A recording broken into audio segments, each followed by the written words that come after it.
7 दिनों तक इंद्र ने अपने अहंकार में घर घोर बरसात की, लेकिन भगवान की माया देखिए, कहीं पर एक बूंद जल नहीं दिखाई पड़ रहा है, कहीं पर एक बूंद जल नहीं दिखाई पड़ रहा है। और यह दृश्य इंद्र देख रहा है कि मैं इतना मेघों के द्वारा बरसात करा रहा हूँ, यह जल कहाँ जा कहाँ रहा है।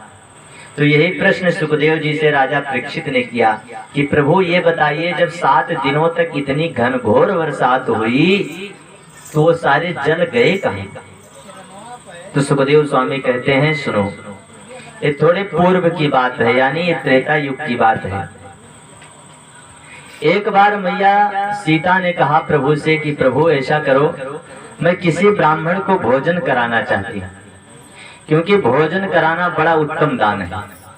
भोजन कराना, अन्य का दान करना बड़ा उत्तम दान है। और लोगों का देखिए कथन भी है, वृद्ध लोग कहते भी थे, अब भी कहते हैं, जैसा खावे अन्न वैसा होए मन। हम लोग अपवित्र अन्न को खाते हैं, इसलिए हमारा मन भी अपवित्र हो जाता है और हम बुरे कार्यों में संलग्न हो जाते हैं। या यूं कहे कि पारिवारिक कलेश का मुख्य कारण एक यह भी है, अन्न की अशुद्धता।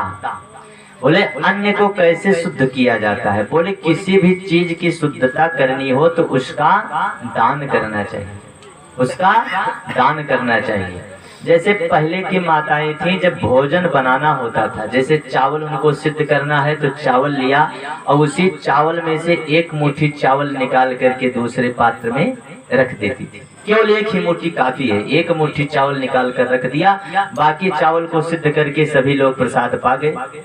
अब वह एक मुट्ठी चावल धीरे धीरे करके कई मुट्ठी हो गया, और जब कोई सामने द्वार पर आ जावे तो उसी को ले जाकर दान कर दिया करती थी। तो इससे क्या हो जाता था? अन्न शुद्ध हो जाता था। तो हर वस्तु की शुद्धता करनी बहुत ही अनिवार्य है। जैसे वस्त्रों को हम साफ करते हैं, शुद्ध करते हैं, वैसे अन्न को भी हमें शुद्ध करके खाना चाहिए। यानी प्रतिदिन एक ही मुट्ठा अन्न अवश्य ही निकालना चाहिए, और जब वो एक एक मुट्ठा कई मुट्ठे हो जाएं तो उसे दान कर देना चाहिए। इससे अवश्य ही हमारा मन पवित्र बनेगा, क्योंकि हम शुद्ध अन्न ग्रहण करेंगे तो मन पवित्र होगा। अच्छा, दान के भी बड़े नियम हैं। दान 3 प्रकार से कहे गए। कितने? 3। हयादेहम, श्रियादेहम, भयादेहम। यानी श्रद्धा के द्वारा किया गया दान, लज्जा के द्वारा दिया गया दान और भय के द्वारा दिया गया दान। 3 प्रकार से दान दिया जाता है। बोले श्रद्धा जैसे यहाँ पर कथा हो रही है, उसकी श्रद्धा जो कुछ बनी, ये नहीं है कि 1000, 10,000, लाख, 2 लाख, उसकी श्रद्धा जो बनी, उसके पास जो था उसी को ला करके मैया के चरणों में अर्पण कर दिया। यह श्रद्धा से दिया गया दान और बहुत ही उत्तम दान है। अच्छा, दूसरा बोले लज्जावश दान क्या जाए। लज्जावश कैसे दान होता है?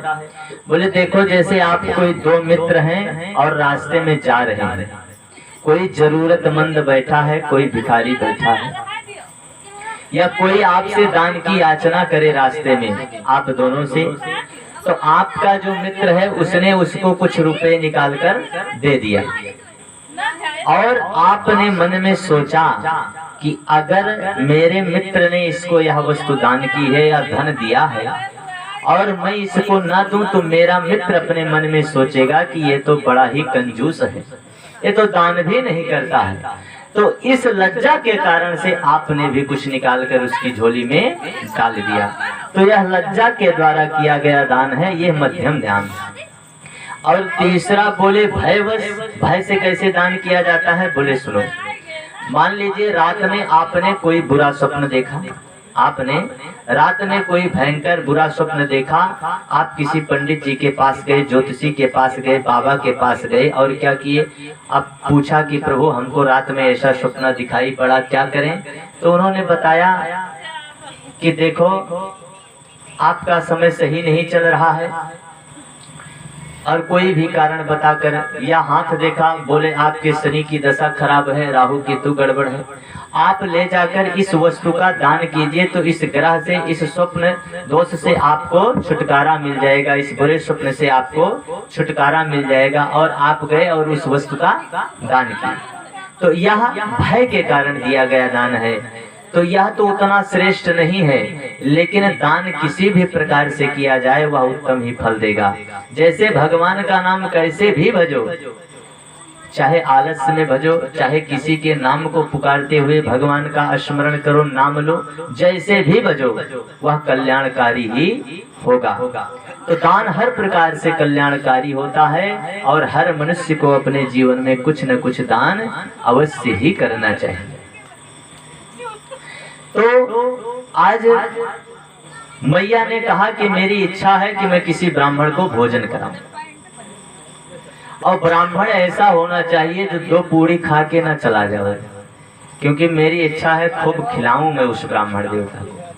तो भगवान ने कहा ऐसे ब्राह्मण, तो उनको ध्यान आया तो अगस्त जी को निमंत्रण दे दिया, कुंभज ऋषि को। कुंभज महाराज आकर पहुंचे तो भंडारा शुरू हुआ। अब सब खाना जब प्रारंभ किए, धीरे धीरे मैया के रसोई में कुछ बचा ही ना।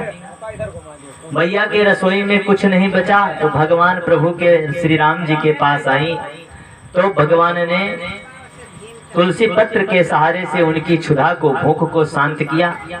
और पुनः अगस्त जी बोले कि हे प्रभु सुनो, अब आपने भोजन कराया तो अब आप जल भी पिलाइए, आप जल भी पिलाइए। तो भगवान सोच रहे हैं बड़ी बुरी दिशा है, जितना कुछ भोजन सीता देवी ने बनाया वह सब कुछ ऋषिवर ने खा लिया और बाद में भी बनाना पड़ा, अन्न नहीं पूरा पड़ा। और हमारे यहाँ केवल एक ही पवित्र नदी है सरयू, बोलिए सरयू मैया की जय हो। और ये वही अगस्त जी हैं जिन्होंने 3 अंजलि में पूरे समुद्र को पी लिया था। तो कहीं ऐसा ना हो अंजलि को लगा दे और पूरी सरजू को ही पी जाए और यह सरजू जलहीन हो जाए। तो इसीलिए हाथ जोड़कर प्रभु बोले, देखिए मुनिवर, हे ऋषि श्रेष्ठ, मैंने आपको भोजन करने का निमंत्रण दिया था। क्या करने का निमंत्रण दिया था?